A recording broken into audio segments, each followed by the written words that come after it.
sur le stand. On va parler innovation. Innovation et ISP, pour ceux que ça peut intéresser. J'ai le plaisir de vous présenter Nathalie Vouillon, notre spécialiste en innovation. Monsieur Fischer, je vous laisse vous présenter peut-être. Oui, bonjour, donc Julien Fischer, donc, responsable du pilotage de la performance des achats au sein du ministère de l'Intérieur et aussi cofondateur de l'association Atraxis.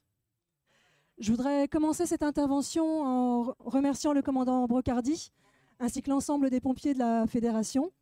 Donc, au nom de l'UGAP, on va vous présenter l'innovation dans la commande publique et donc au cœur de vos missions.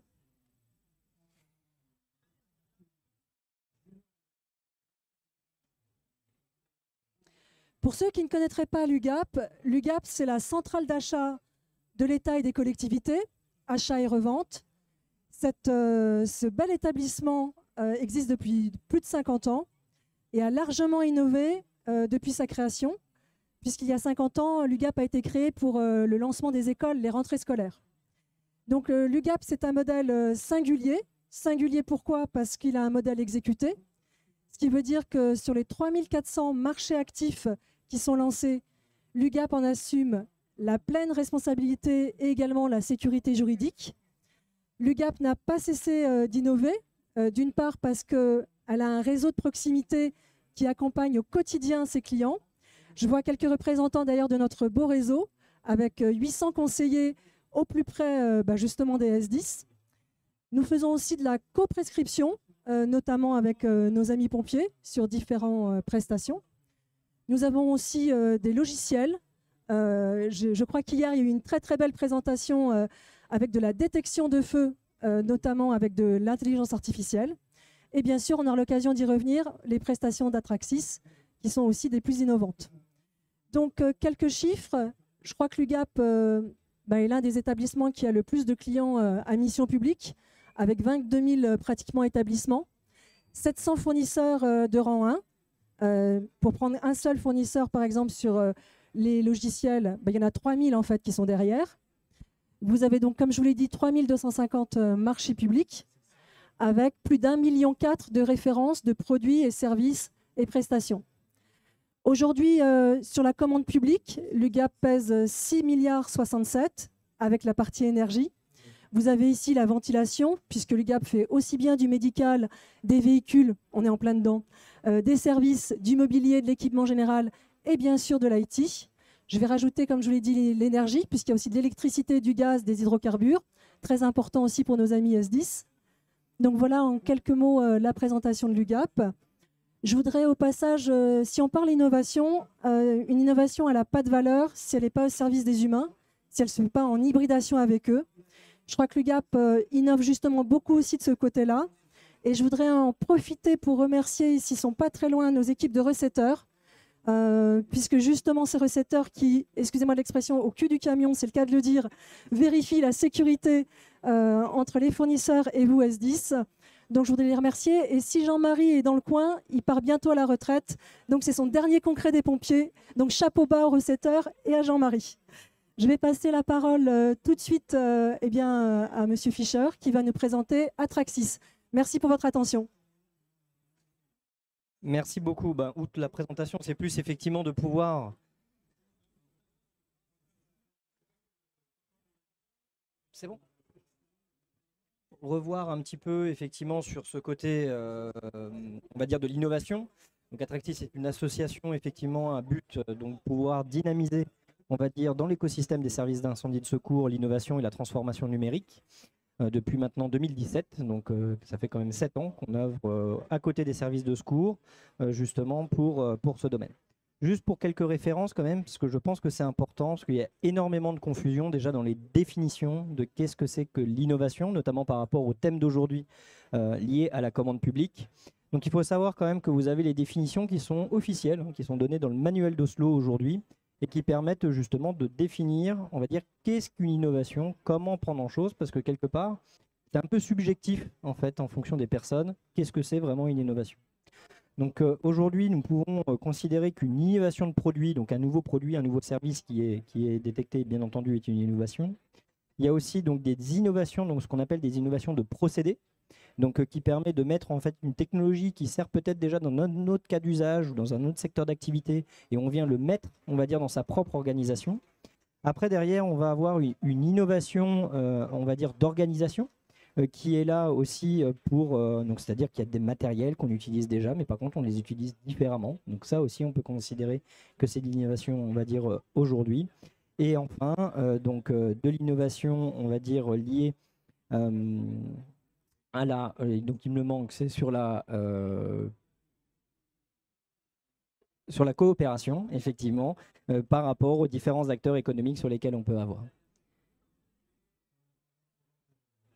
Vous avez aussi une définition aussi sur des normes. Donc il faut savoir que la norme ISO 56000 donc, a été définie par la France, donc à l'échelle internationale, pour pouvoir définir, on va dire, l'innovation au sens large. Donc vous voyez que l'innovation, c'est une entité, donc quelque chose, on va dire, qui existe déjà, nouvelle ou modifiée, réalisant, redistribuant, et surtout ce qui est important là-dessus, c'est surtout redistribuant de la valeur.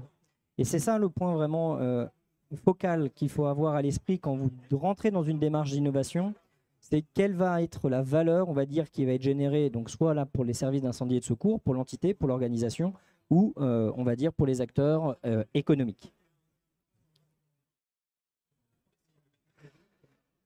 Petite source, donc ça, tous les ans, en fait, l'Europe publie des scorings, on va dire, pour classer les pays au niveau européen en termes d'innovation. Donc on en entend beaucoup parler, on va dire, d'innovation en France aujourd'hui, mais regardez les résultats, on va dire, par rapport aux autres pays. Donc aujourd'hui, la France est classée 15e en 2024, donc sur l'innovation dans les différents scorings, avec un point quand même aussi essentiel, et c'est un peu ce qui nous rassemble, je pense, aujourd'hui, qui est du coup le secteur public, où on est en retard par rapport à d'autres pays de l'UE, où la France, justement, peine à pouvoir faire de la R&D et de l'innovation dans le secteur public.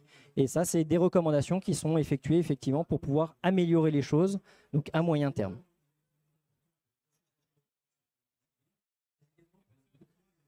Forcément, ce que l'on peut constater aujourd'hui, c'est la fragmentation au niveau des SDIS sur le côté donc, de l'innovation en règle générale.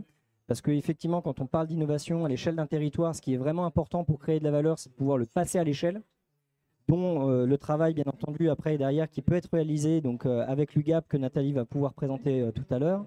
Et c'est vrai que ce côté-là, il est vraiment déterminant pour pouvoir justement faire, on va dire, d'une bonne idée, une réussite, qu'elle soit à l'échelle des territoires, qu'elle soit à l'échelle des sapeurs-pompiers en règle générale, mais aussi à l'échelle des acteurs économiques. Et souvent aujourd'hui, donc on pense de ce fameux dilemme par rapport à l'innovation pour les services d'incendie et de secours. Pourquoi je parle de dilemme? Parce qu'on associe souvent innovation à dépenses supplémentaires. On associe souvent innovation à faire quelque chose, donc du coup, en plus des ressources que l'on a déjà à notre disposition. Alors qu'aujourd'hui, c'est faux. Donc il y a énormément d'études qui prouvent le contraire, justement que l'innovation est aussi une source d'économie vraiment très importante. Dans les interactions, innovation justement aussi de la manière d'acheter. Donc, c'est-à-dire qu'on peut aussi faire des innovations sur la conception de l'achat tel qu'on l'en donne aujourd'hui, et qui permet justement de pouvoir faire des économies significatives. Quelques actions que le ministère de l'Intérieur, notamment, donc on a pu présenter tout à l'heure, hein, une innovation, on va dire, en termes d'achat public qui est présent, notamment le pack capacitaire, qui a permis vraiment de pouvoir faire de belles économies en termes d'achat.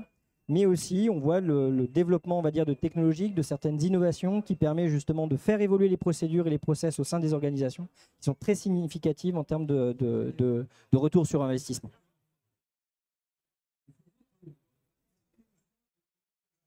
Donc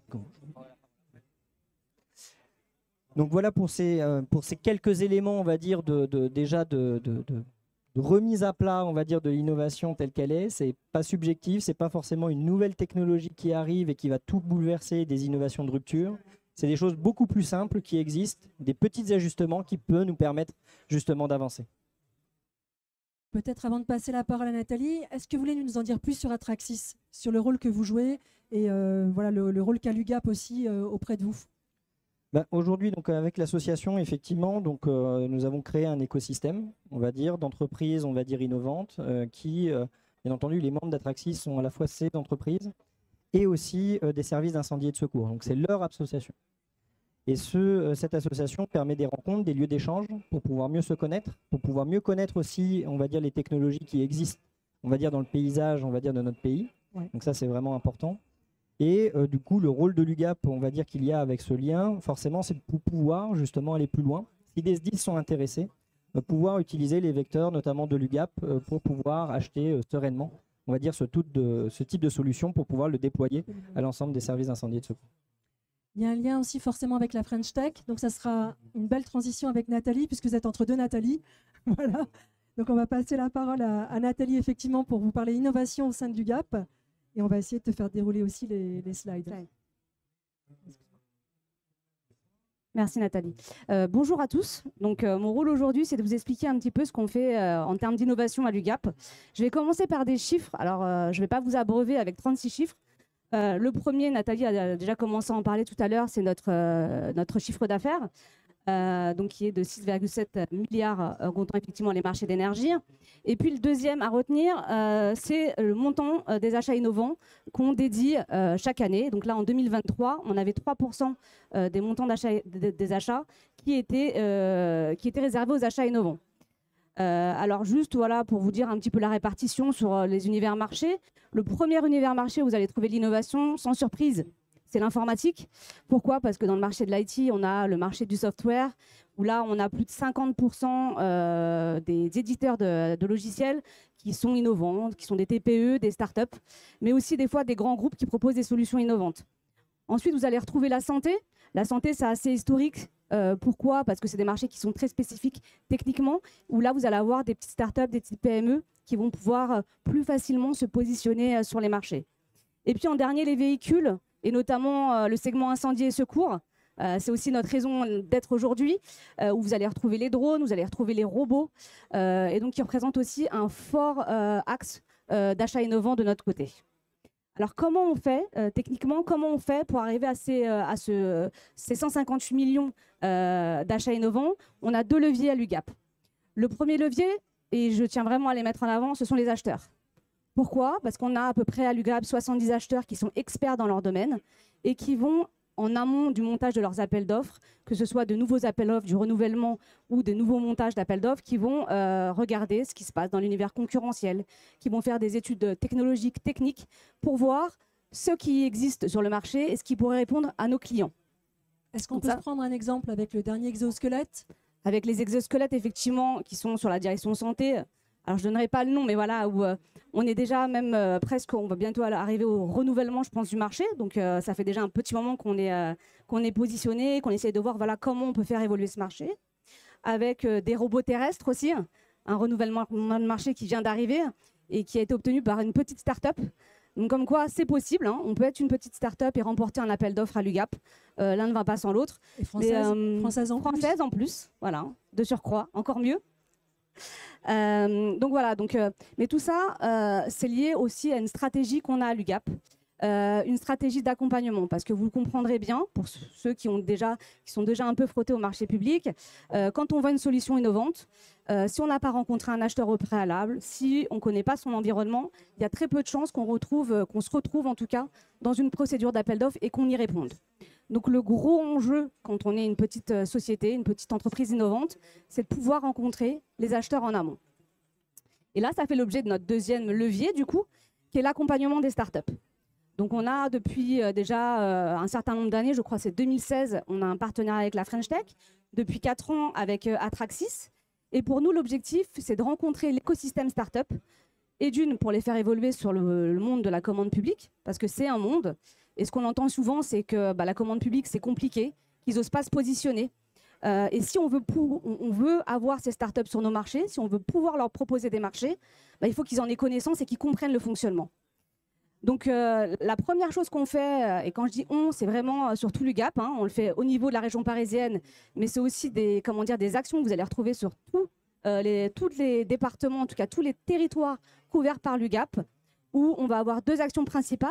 La première, on va mener des startups, des workshops, des masterclass sur la vulgarisation de la commande publique, où on va expliquer vraiment qui sont les acheteurs, comment ils fonctionnent, quels sont les business models attendus.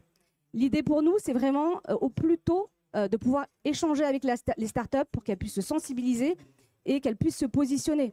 Elles se positionneront peut-être pas demain, mais ça peut être 1 an, 2 ans, 3 ans après. L'idée, c'est vraiment d'avoir cet accompagnement-là. Et ensuite, sur les startups qui sont les plus matures, et c'est le cas notamment à l'UGAP, puisque l'UGAP, on a quand même un fonctionnement particulier dans le sens où on est une centrale d'achat, donc on est sur de la grosse volumétrie, et donc forcément, ça implique qu'on ait besoin que les startups aient quand même une capacité à pouvoir délivrer à nos clients. Avec ces startups-là, on va aller un peu plus loin, on va avoir des rendez-vous one-to-one, où on va pouvoir expliquer le fonctionnement de l'UGAP, quels sont les attendus, ce que ça implique aussi sur leur business model. On est sur des délais de paiement. Alors à l'UGAP, on paye tous nos fournisseurs sous 30 jours, mais ce n'est pas le cas partout dans la commande publique. Et ça, les startups, elles doivent le savoir aussi parce qu'elles doivent avoir une bonne assise financière pour pouvoir se positionner. Et c'est important qu'elles le sachent avant de se lancer. C'est un vrai atout. C'est un atout. Enfin, je ne sais pas ce que vous en pensez, Monsieur Fischer, mais clairement, être payé à 30 jours dans une période de contraction budgétaire. Non, tout à fait. Ce qui est vraiment important pour une start-up, et comme le disait Nathalie, c'est effectivement le lancement. Et on va dire, on parle souvent du gouffre de mort, quelque part dans les innovations, ou justement quand une innovation atteint son marché. Et c'est vrai que ce soutien, on va dire, financier est très important à 2 titres. C'est-à-dire que les commandes publiques ou les contrats, on va dire, publics, forcément, quand une start-up va aller voir un investisseur pour aller voir des levées de fonds, s'il a des conventions idoines, on va dire, qu'on peut voir aujourd'hui des acteurs publics, que ce soit les SDIS ou d'autres, en fait, ces conventions, quelque part, pour un investisseur, n'ont très peu de valeur. Parce qu'il n'y a pas de marché qui est encore, on va dire, mature pour pouvoir oser acheter ce type de solution. Donc vraiment, la commande publique, on parle souvent comme un frein, mais non, c'est un véritable levier et une chance aujourd'hui. On a tous les artifices aujourd'hui dans le code de la commande publique qui nous permettent, on va dire, de faire de l'innovation propre, mesurée, et surtout qui permet de développer, on va dire, des solutions. Et surtout dans les pistes budgétaires que vous évoquiez justement à l'instant, contracter, on va dire, avec une start-up, avec une petite PME pour co-construire, on va dire, une solution, coûtera forcément beaucoup moins cher quand elle arrivera à la fin, plutôt que d'attendre que cette société a pris le risque elle seule pour après derrière vendre un produit, et forcément cette part de risque sera dans le prix final. Donc ça, c'est vraiment très important aussi de pouvoir le distinguer, parce qu'un contrat public, que ce soit avec un SDIS, que ce soit avec l'UGAP, que ce soit avec un autre opérateur public, forcément ça a une garantie, une valeur vis-à-vis de ces petites entreprises ou même plus grosses pour pouvoir développer ce type d'innovation et aller chercher les capitaux qu'il faut. Voilà, tout à fait. Donc vraiment, notre stratégie, c'est vraiment d'aller discuter avec tout l'écosystème, alors c'est non limitatif, mais tout l'écosystème que vous pouvez voir là, pour rencontrer les startups, pour rencontrer les fondateurs, leur expliquer comment la commande publique fonctionne et les accompagner des fois même sur plusieurs années. On a des startups qui viennent nous voir année après année parce qu'elles évoluent aussi de leur côté. Et l'idée d'ailleurs, c'est pouvoir les faire rentrer sur nos marchés, leur expliquer aussi les différentes modalités. Parce que c'est vrai qu'on parle toujours d'être titulaire sur un marché, de remporter un appel d'offres, mais il peut y avoir aussi une progression. Quand on rentre sur les marchés publics, on peut rentrer sur des modalités de sous-traitance, et puis après grossir, prendre un marché. Et tout ça, voilà, c'est le savoir-faire finalement de l'UGAP, notre connaissance aussi de nos clients, qui nous permet de leur prodiguer tous ces tips. Est-ce que sur la partie Green Tech et la partie RSE, par rapport au S10, est-ce qu'on peut parler d'insertion sociale aussi? Est-ce qu'on peut parler, en tous les cas, je ne sais pas aussi, Monsieur Fischer, si vous voulez intervenir sur cette thématique-là, qui aujourd'hui est fortement d'actualité, ou Nathalie, à votre convenance, ou l'un après l'autre? Vas-y. Sur la partie Green Tech, alors c'est vrai que sur les besoins que nous, on peut identifier, on voit qu'il y a de plus en plus de besoins qui sont autour de l'insertion sociale, de l'économie circulaire, parce que c'est des réglementations qui arrivent aux clients, et donc du coup, sur lesquelles nous aussi, on doit se positionner pour pouvoir leur répondre au mieux. Mais ce qui est bien de voir, c'est que dans cet écosystème-là aussi, dans la sélection des startups accompagnées, il y a aussi de plus en plus de critères qui sont liés à tout ce qui peut être RSE. Et donc, je trouve que ça devient de plus en plus intéressant, parce qu'on est vraiment vers une convergence justement à la fois de ce que peuvent nous proposer les start-upers, qui n'est pas du tout éloigné de la réalité. On dit toujours que les start-upers, des fois, ils sont dans le ciel et qu'il ne faut pas forcément attention ils ne font pas forcément attention à certaines réalités du marché. Et là, ce n'est pas du tout le cas. Donc, ça commence vraiment à devenir intéressant. Et avec la Green Tech, on le voit, on a de plus en plus, par exemple, d'éditeurs qui viennent sur le marché multi-éditeur et qui proposent des solutions d'intérêt pour nos clients et qui sont demandées. Oui, bien sûr. Et puis, en complément de cet effort, quelque part, qui est fait pour le développement de cette Green Tech en France, il est aussi à remettre dans un contexte aussi d'objectifs, on va dire, au niveau européen, avec une neutralité carbone qui est attendue quand même en 2050. C'est un vrai effort et un vrai enjeu de compétitivité, on va dire, pour les entreprises, qu'elles soient européennes ou françaises dans ce secteur. Et la France a tous les atouts, on va dire, pour réussir. Mais la commande publique est un levier, encore une fois, pour ces entreprises. Il n'y a aucun pays au monde qui a réussi, on va dire, une transition majeure comme on est en train de vivre, comme dans les années 2000, à l'époque, on va dire, du numérique. Il n'y a aucun pays au monde qui a réussi à se développer économiquement sur ces nouvelles technologies sans un soutien massif de la commande publique. Et ça n'existe pas, en fait, dans le monde contemporain, en tout cas. Donc 15e dans l'innovation, mais sur la transition écologique, on est sur le podium, peut-être.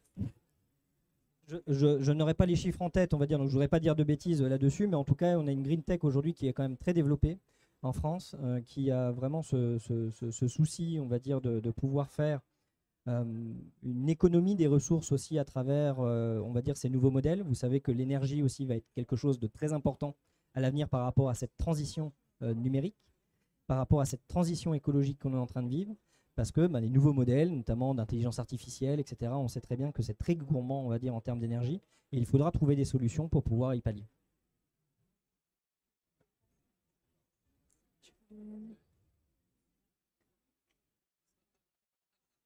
Pardon, tu veux derrière. Ah ouais, alors c'est une petite dernière slide récapitulative. L'idée, voilà, c'est pour les start-upers ou en tout cas les entreprises innovantes qui voudraient se positionner sur nos marchés, de savoir comment faire. Donc, j'ai essayé de répertorier un peu les différentes manières. La première, effectivement, je dirais tout simplement aller sur notre site, ugap.fr. Vous tapez dans la barre de recherche le produit, la solution que vous souhaitez commercialiser et vous regardez tout simplement s'il y a déjà un marché qui pourrait accueillir votre offre. Qui dit marché, dit cadre juridique. Donc là, typiquement, j'ai mis un exemple avec les drones. J'ai tapé dans la barre de recherche drone. Je suis tombée donc, sur ce type de produit. Et donc, bonne nouvelle, ça veut dire que si vous vendez des drones à l'UGAP, il y a déjà un marché. Ça veut dire que même si on est une centrale généraliste, on n'est pas positionné sur la totalité des solutions. Donc, c'est une bonne nouvelle et ça vous apporte, vous, en tant que start-upper, en tant qu'éditeur de solutions innovantes, deux informations importantes. La première, c'est de savoir qui est le fournisseur qui a remporté le marché. Et donc, si vous connaissez bien votre environnement concurrentiel, ça vous donnera une idée du type de marché qu'on a à l'UGAP. C'est-à-dire que là, donc, je ne vais pas les nommer, mais en gros, l'idée, c'est de se poser la question, est-ce que le fournisseur, il est de type distributeur ou est-ce qu'il est constructeur? C'est-à-dire, est-ce qu'il construit ses propres produits ou il passe par des constructeurs pour pouvoir distribuer? Et donc ça, c'est une première réponse, parce que ça vous permet de savoir où vous situez sur la chaîne de valeur. Ça ne veut pas dire que c'est immuable, mais ça vous donne déjà une première idée du marché tel qu'il est actuellement. Et la deuxième information qui vous est donnée, c'est la date d'expiration du marché. Les marchés à l'UGAP, ils durent entre 3 et 4 ans. Alors c'est vrai qu'à l'échelle d'une start-up, quand on a loupé le train, 3-4 ans à l'échelle d'une start-up, ça peut faire un peu long. Et donc, ce qu'il faut savoir à l'UGAP, c'est que pour ne pas avoir de rupture d'offre, c'est-à-dire pour pouvoir toujours commercialiser auprès de nos clients, les acheteurs travaillent à peu près 1 an, voire 18 mois avant la date d'expiration d'un marché sur son renouvellement. Et donc, tout à l'heure, on parlait de sourcing, un petit peu, on disait que c'était important de rencontrer les acheteurs à ce moment-là. C'est à ce moment-là qu'il faut sauter sur les acheteurs. Typiquement, vous en avez quelques-uns sur le stand du Gap. N'hésitez pas à les voir pour voir si votre solution peut être intégrée et de quelle manière. Donc là, voilà, c'est si vous retrouvez votre produit. Si vous ne trouvez pas votre produit, vous avez toujours un formulaire qui est devenir fournisseur où vous pouvez remplir vos informations, c'est-à-dire écrire les produits que vous souhaitez commercialiser. Derrière, ce n'est pas une chatbot, c'est-à-dire que c'est vraiment c'est un collègue qui répond, qui prend son temps pour vous répondre et pour vous dire voilà ce qui existe à l'UGAP et aussi transférer vers nos collègues quand on pense que c'est une solution qui est intéressante pour eux. Deuxième voie pour rentrer à l'UGAP, si vous vendez une solution logicielle, je dirais une adresse mail à retenir, intégrer le multi-du-bas éditeur avec ugap.fr. Donc, ça a un marché chez nous de distribution, donc il y a un titulaire. Et derrière, on a à peu près 3000 éditeurs, donc 3000 solutions qui vont venir s'agréger derrière. Donc si vous pensez voilà, que vous rentrez dans le cadre et vous avez envie de pouvoir commercialiser aux acteurs publics votre solution via le marché UGAP, vous écrivez à l'adresse, on vous enverra les modalités du marché et puis les documents à nous remplir. Ce qu'il faut savoir, c'est que nous, on regardera surtout voilà, votre scoring financier. Ce sera le premier élément. Et puis, dernier point, comment retrouver les appels d'offres? Vous avez le programme prévisionnel d'appels d'offres sur le site de l'UGAP, donc généralement pour 2 ans, donc actuellement 2024, 2025. 3 dates importantes. La première, la date de publication du marché. Et quand il est publié, vous pouvez le trouver sur le site du GIP Maximilien. Donc c'est une plateforme assez connue en Île-de-France. Je pense qu'il y a des relais en région, mais je ne pourrais pas tous vous les donner. Donc, date de publication, date de notification, c'est-à-dire date à laquelle l'UGAP va dire ah là, on a choisi tel fournisseur en respectant le code de la commande publique. Et dernier élément, la date de commercialisation, qui est importante pour vous parce que c'est la date à laquelle vous allez pouvoir utiliser le cadre UGAP pour faire du business. Donc voilà, moi je à peu près fini là. Juste en complément, peut-être Nathalie, ce qui est important aussi aujourd'hui, en tout cas nous on le voit donc avec l'écosystème que l'on peut constituer avec l'association ou même les rencontres qu'on peut le faire, on va dire sur le côté professionnel. Ce qui est important aussi, même pour l'UGAP je pense, en tout cas même pour tout acheteur public, c'est de pouvoir éduquer aussi ces entreprises sur la commande publique, bien entendu, comment y répondre, mais surtout l'après. Parce qu'aujourd'hui, en fait, on a plein d'exemples, on va dire, où des entreprises pensaient que gagner un appel d'offres, c'était avoir, on va dire, du chiffre d'affaires après derrière associé au montant qui était marqué sur l'appel d'offres. Et forcément, ça entraîne aussi malheureusement des stratégies d'entreprise qui sont totalement différentes et qui mènent forcément dans la mauvaise direction. Donc ça, c'est vraiment important aussi de pouvoir dire, on va dire à ces entreprises, ok, vous avez remporté un appel d'offres, mais sachez que le montant de l'appel d'offres n'est pas forcément, on va dire, la somme que vous allez avoir à la fin de l'appel d'offres. Ça, c'est très important aussi de pouvoir leur dire, parce que gagner la commande publique, c'est pas forcément avoir les commandes dans certains cas. Voilà. Je suis tout à fait d'accord, surtout quand c'est des entreprises qui ont remporté leur premier marché, où là, on est encore plus dans cette explication. Alors, j'avais pas forcément prévu d'en parler, mais on a un programme justement à l'UGAP où on accompagne ces entreprises qui ont remporté des marchés. Et l'idée justement, voilà, c'est de leur réexpliquer ou expliquer comment on fonctionne et de les faire évoluer. On parlait tout à l'heure de la RSE. C'est aussi des sujets sur lesquels on doit les faire évoluer. Si on veut qu'elles puissent répondre demain à nos appels d'offres, il faut qu'on commence aussi à leur donner les billes. Et très clairement, il y a de gros succès. C'est-à-dire que l'UGAP est quand même le bras armé de la French Tech et beaucoup de nos licornes sont passés aussi, très clairement, par l'UGAP. On reste modeste, discret. Le talent, c'est celui des startups, bien sûr. Mais c'est un véritable tremplin. Vous vouliez compléter peut-être? Non, c'était ça, bien sûr. Merci beaucoup pour votre attention, mais il y a peut-être des questions dans l'assistance sur l'innovation. Pas de questions, on a été super clair. C'est formidable. Donc, merci à vous. Monsieur Fischer, merci Nathalie. Et à bientôt sur ugap.fr.